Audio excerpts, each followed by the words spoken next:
Olha só, galera, o predeiro mais rápido do Brasil. Eu, né, Menino Lima, estou aqui, ó, com essa piscina aqui, ó,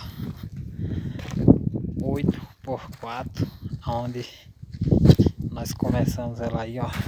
Estamos aqui na fundação dela, no fundo, onde tem que ter essa malha aí, ó, para não vir e fissurar e não dar vazamento. Tá tendo aqui, ó, um radier na espessura de 14 centímetros, que é para dar aquela segurada, um radier bem resistente, ela não vir estourar. E aí, ó, várias colunas aí, ó, para a parede ficar bem segura e não vir estourar. Aqui é o cano da purificador de água, onde vai ter uma cascata aqui jorrando água. E tá quase pronta aí a malha, ó. Vamos terminar ela e vamos concretar amanhã, se Deus quiser.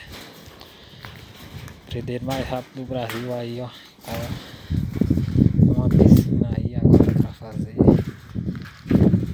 Creio eu e tenho fé em Deus, vai dar tudo certo e vamos concluir ela, deixar ela bem bonitinha.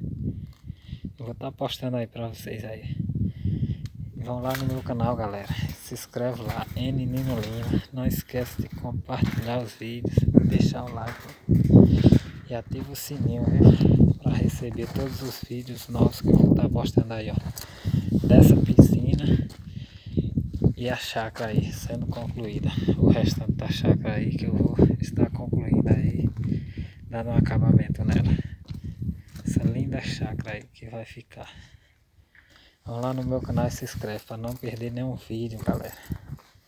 E ativa o sininho. Nino Lima, predeiro mais rápido do Brasil.